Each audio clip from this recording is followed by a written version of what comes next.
Welcome to English Baba channel. Class 9 Hindi chapter 4 है सांवले सपनों की याद। आज हम करेंगे इसके क्वेश्चन आंसर, तो जल्दी से वीडियो को लाइक कर दो। आई होप चिल्ड्रन आपने वीडियो को लाइक कर दिया है और अभी तक चैनल को सब्सक्राइब नहीं किया तो सब्सक्राइब कर दो सो दैट आपको हमारे सारे अपडेट्स मिलते रहें। क्वेश्चन नंबर 1 देखिए, किस घटना ने सालिम अली के जीवन की दिशा को बदल दिया? तो इमेज से समझेंगे चिल्ड्रन। जब सालिम अली छोटे थे तो उनको गिफ्ट वगैरह में या कहीं से एयर गन मिली होगी, जैसा कि बच्चे खेलते हैं। उसकी गोली से एक गौरैया जो स्पैरो होती है वो घायल हो गई। अब जब वो घायल हो गई, उन्होंने उसका उपचार किया, उसको ठीक किया। उस दिन उनको समझ में आया कि उनको हृदय में पक्षियों के प्रति कितना ज्यादा प्यार है। और बाद में चल के क्या हुआ, उन्होंने अपना को पूरा का पूरी लाइफ, पूरा का पूरा जीवन पक्षियों की सेवा में लगा दिया। आंसर कैसे लिखेंगे? एक बार बचपन में सालिम अली की एयर गन से, ये है एयर गन से एक गौरैया घायल हो गई। गौरैया मतलब स्पैरो। उस दिन सालिम अली को उनका पक्षियों के प्रति प्रेम का आभास हुआ। ठीक है, उस दिन मतलब जब उन्होंने उस गौरैया को तड़पते हुए देखा, तब उन्हें समझ आया कि यार मुझे कितनी अच्छी लगती है ये। उसके बाद उन्होंने पूरा जीवन पक्षियों की सेवा में लगा दिया। सालिम अली ने पूर्व प्रधानमंत्री के सामने पर्यावरण से संबंधित किन संभावित खतरों का चित्र खींचा होगा जिससे उनकी आंखें नम हो गई? अब क्वेश्चन को समझने के लिए इमेजेस से समझेंगे इसका आंसर। चिल्ड्रन, सालिम अली बर्ड से तो प्यार करते ही थे, उसके साथ साथ नेचर यानी प्रकृति के प्रेमी थे। इनके टाइम पे जब चौधरी चरण सिंह जो पूर्व प्रधानमंत्री थे, इनके टाइम पे ये इनसे मिलने गए और इनको ये बताया कि जो रेगिस्तान से आने वाली जो गर्म हवाएं हैं, जो धूल भरी हवाएं हैं, वो केरल की जो साइलेंट वैली है जिसमें बहुत ज्यादा ग्रीनरी है, जिसमें बहुत सारे एनिमल्स रहते हैं, बर्ड्स रहते हैं, जो बहुत फर्टाइल है, उस जमीन के लिए बहुत ज्यादा खतरनाक हैं ये आने वाली हवाएं। इन हवाओं से ना केवल जमीन बंजर हो सकती है बल्कि यहाँ के जो जानवर हैं, जो पक्षी हैं, वो भी मर सकते हैं। तो इन्होंने प्रधानमंत्री जी से ये रिक्वेस्ट करी कि किसी भी तरह से इन हवाओं को रोका जाए और साइलेंट वैली को बचाया जाए। तो प्रधानमंत्री जी इस वाली बात से बहुत प्रभावित हुए कि देखो, एक आम आदमी होने के बावजूद भी इस आदमी को यानी सालिम अली को प्रकृति की कितनी चिंता है। कोई अपना लाभ, कोई अपना बिजनेस थोड़ी ना करने आए थे वो। यही सोच के उनकी आंखें नम हो गई, मतलब उनकी आंखों में पानी आ गया। तो आंसर कैसे लिखेंगे?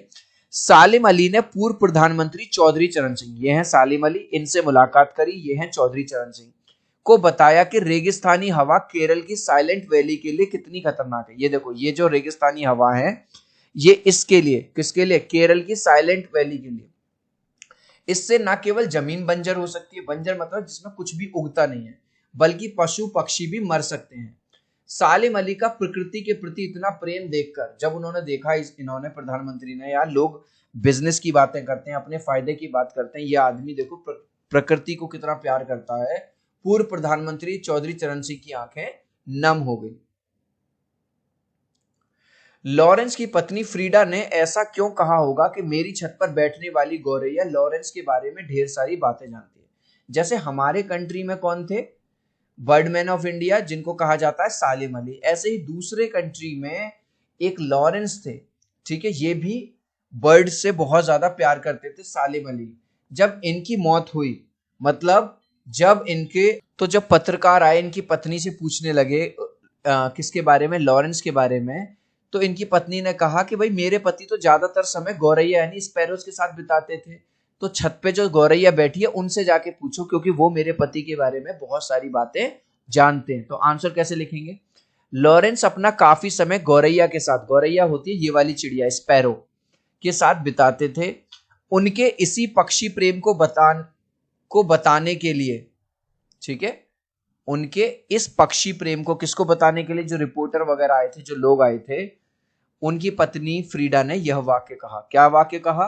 उन्होंने कहा कि जो मेरी छत पे जो बैठने वाली गौरैया है, वो लॉरेंस यानी मेरे हस्बैंड के बारे में बहुत सारी बातें जानती हैं।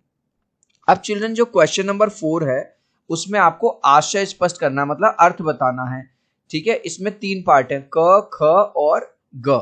इनको बारी बारी से करेंगे। सबसे पहले है नंबर 1, वो लॉरेंस की तरह नैसर्गिक जिंदगी का प्रतिरूप बन गए थे। लॉरेंस, अभी हमने बात की थी, वो इंडिया के बाहर ऐसे साइंटिस्ट कह लो या ऐसे पर्सन कह लो जो बर्ड से बहुत प्यार करते थे, नेचर से बहुत प्यार करते थे। ऐसे ही इंडिया में कौन थे? सालिम अली, जिनको बर्डमैन ऑफ इंडिया भी बोला जाता है। वो बर्ड से और नेचर से बहुत प्यार करते थे। नैसर्गिक का मतलब होता है चिल्ड्रन प्राकृतिक यानी नेचुरल। तो चाहे लॉरेंस हो या सालिम अली हो, ये पूरी तरह से प्राकृतिक जीवन बिताना पसंद करते थे और प्रकृति के प्रेमी थे दोनों, क्योंकि इनको पता है जब तक प्रकृति रहेगी, जब तक नेचर रहेगी, जब तक फॉरेस्ट रहेंगे, तब तक ही बर्ड्स का वजूद है। आंसर कैसे लिखेंगे? लॉरेंस प्रकृति से बहुत प्रेम करते थे, ठीक है। उनकी कोशिश थी किसी भी तरह प्रकृति को बचाया जाए। जो लॉरेंस है दूसरे कंट्री के, वो भी नेचर से बहुत प्यार करते थे और हर कोशिश करते थे कि नेचर को बचाया जाए। इसी तरह सालिम अली भी प्रकृति की सुरक्षा के लिए प्रयास करते थे। जो बर्डमैन ऑफ इंडिया है सालिम अली, वो भी प्रकृति को बचाने के लिए और सीधा एवं सरल जीवन जीते थे। कोई अपने जिस्म की हरारत और दिल की धड़कन देकर भी उसे लौटाना चाहे तो वह पक्षी अपने सपनों के गीत दोबारा कैसे गा सकेगा? इस क्वेश्चन को समझेंगे इमेजेस से। चिल्ड्रन, इस चैप्टर के राइटर ने यहाँ पे वर्णन किया है सालिम अली की मृत्यु का। चिल्ड्रन, आपको पता है जब किसी इंसान की डेथ हो जाती है, फिर चाहे उसको कितना भी अच्छा ट्रीटमेंट दे दो, कोई भी मशीन, वेंटिलेटर, कुछ भी दे दो, अब तो वो वापस आ ही नहीं सकता। एक बार जो गया वो गया।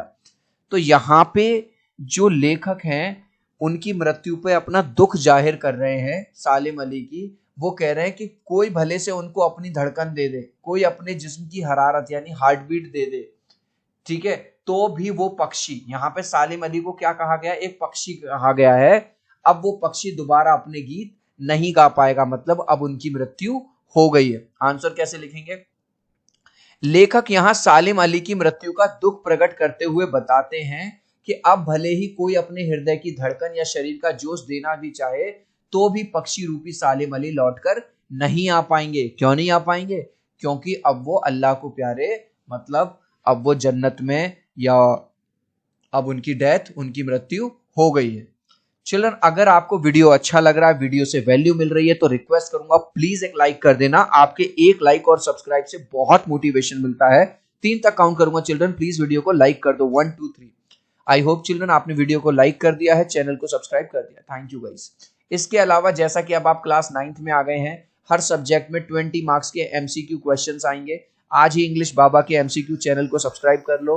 आप लोगों के प्यार और सपोर्ट से 2,15,000 से ज्यादा सब्सक्राइबर हो गए। इस तरह का लोगो है, लिंक मैंने डिस्क्रिप्शन में दे दिया है। नेक्स्ट, सालिम अली प्रकृति की दुनिया में एक टापू बनने की बजाय अथाह सागर बनकर उभरे थे। लेखक, इसका अर्थ बताना है। टापू का मतलब होता है आइलैंड। आइलैंड मतलब समुद्र के बीच में एक छोटी सी ऐसी जमीन सी, जो चारों तरफ से किससे घिरा होता है? पानी से घिरा होता है। तो टापू होता है बहुत छोटा, और समुद्र कैसा होता है? जिसका कोई अंत नहीं है। तो लेखक ने तारीफ करते हुए कहा है सालिम अली की कि सालिम अली एक टापू नहीं थे, मतलब उन्होंने जो सेवा करी, उन्होंने जो प्रकृति को बचाने के लिए प्रयास करी, वो टापू की तरह नहीं थे, वो तो एक सागर थे। मतलब उनकी जो कंट्रीब्यूशन है बर्ड्स के लिए, प्रकृति के लिए, उसको बहुत बड़ा कहा है लेखक ने। सालिम अली प्रकृति और पक्षियों के लिए जो कार्य किया वह टापू की तरह छोटा नहीं बल्कि समुद्र की तरह विशाल था। लेखक यहाँ पे तारीफ करना चाहता है सालिम अली की कि उन्होंने जो काम किए हैं, किसको लेके? प्रकृति को लेके। वो टापू नहीं है, टापू की तरह छोटा मोटा काम नहीं है, वो समुद्र की तरह विशाल है। जिस तरह समुद्र का कोई अंत नहीं होता, उसी प्रकार सालिम अली का जो सेवा भाव है वो भी कभी ना खत्म होने वाला है। मतलब उन्होंने अपनी जान दे दी, लेकिन कभी प्रकृति के प्रेम को कम नहीं होने दिया। इस पाठ के आधार पर लेखक की भाषा शैली की विशेषता बता रहे हैं। तो निम्नलिखित विशेषताएं: लेखक ने अलंकारों का प्रयोग किया है, अभिव्यक्ति का भरपूर प्रयोग किया है, ठीक है लिख लेना। लेखक ने पाठ में मिश्रित शब्दों का प्रयोग किया है। इस पाठ में लेखक ने सलीम अली के व्यक्तित्व का जो चित्र खींचा उसे बताइए। सलीम अली क्या थे? प्रकृति तथा पक्षी प्रेमी थे। वे ज्यादातर समय प्रकृति के बीच गुजारना पसंद करते थे, नेचर के बीच में। बर्ड वॉचर होने के कारण वे एक जगह से दूसरी जगह घूमते रहते थे, मतलब एक प्राकृतिक जगह से दूसरी जगह घूमते रहते थे अलग अलग बर्ड्स के लिए। सांवले सपने की याद शीर्षक मतलब टाइटल की सार्थकता पर टिप्पणी कीजिए। सांवले सपने से लेखक का अर्थ है वह सपने जो सालिम अली देखा करते थे। थे, मतलब सालिम अली देखा करते थे क्या सपने, कि किसी भी तरह से मैं सारे बर्ड्स को बचा पाऊं, प्रकृति को बचा पाऊं, पक्षियों की हिफाजत करने के लिए। लेखक को इन्हीं सपनों की याद आती है जब सालिम अली गुजर जाते हैं। जब सालिम अली इस दुनिया में नहीं है तो लेखक को वही सपने याद आते हैं। प्रस्तुत पाठ सालिम अली की पर्यावरण के प्रति चिंता को भी व्यक्त करता है। पर्यावरण को बचाने के लिए आप क्या क्या कर सकते हैं? नंबर 1, हम पेड़ों की कटाई को रोक सकते हैं, प्लास्टिक से बनी वस्तुओं को कम से कम प्रयोग करने, जल को प्रदूषित होने से बचा सकते हैं, कूड़ेदान का प्रयोग कर सकते हैं। इस लास्ट क्वेश्चन का आंसर आप मुझे दोगे कमेंट सेक्शन में, देखूंगा कितने बच्चे राइट आंसर देंगे। सालिम अली को डैश मैन ऑफ इंडिया कहा जाता है, लायन मैन, बर्डमैन या बैटमैन? आप चाहो तो अपने आंसर में कमेंट में ए बी या सी लिख देना, मैं समझ जाऊंगा। सो आई होप मेरा ये वीडियो आपको बहुत अच्छा लगा होगा। प्लीज वीडियो को लाइक कर देना, चैनल को सब्सक्राइब कर देना। अब हम मिलते हैं अगले वीडियो में। Bye bye.